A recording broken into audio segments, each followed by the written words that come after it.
Bejn l-24 u l-25 ta' April pajjiżna se jilqa' forum bħala parti mis-Summit taż-żewġ tixtut, Summit of Two Shores.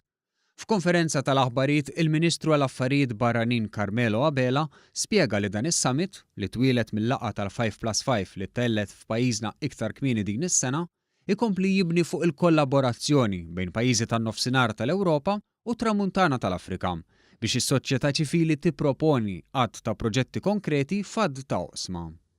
Il-forum f'pajjiżna bl-isem Ninvestu fil-ġenerazzjoni tal-Mediterran u wieħed minn 5 u għandu t-tema taż-żgħażagħ il-mobilità u l-edukazzjoni. Għal dawn il-5 fora, pajjiżna għażel 10 rappreżentanti mis-soċjetà ċivili, raġel u mara għal kull forum. Fora li se jindirizzaw it-temi tal-enerġija, iż-żgħażagħ l-edukazzjoni u l-mobilità, l-ekonomija u l-kompetittività, il-kultura, midja u t-turiżmu u l-ambjent u l-iżvilupp sostenibbli.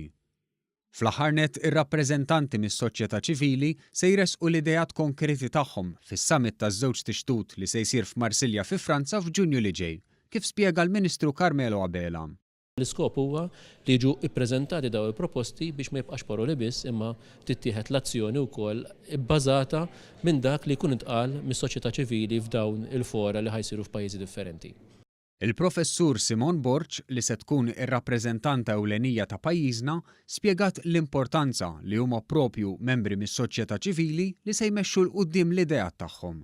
Kun hemm kontinwità ma taqafxaw mhux ġast laqa li fejn taqgħu dan nies kollha u jsir ħafna diskors sabiħ u l-affarijiet jifqu hemm, imma tkun xi ħaġa tanġibbli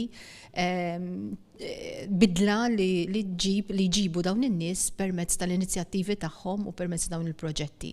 Il-Ministru għall-Affarijiet Barranin Carmelo Abela spjega li dan is-summit li twieled fuq inizjattiva tal-President Franċiż Emmanuel Macron sab l-appoġġ u l-parteċipazzjoni ta' bosta entitajiet internazzjonali, inkluż il-Kummissjoni Ewropea, bilan li l-proġetti konkreti li jiġu proposti isaħħu l-kooperazzjoni, l-istabbiltà, il-paċi u l-prosperità f'dan ir-reġjun.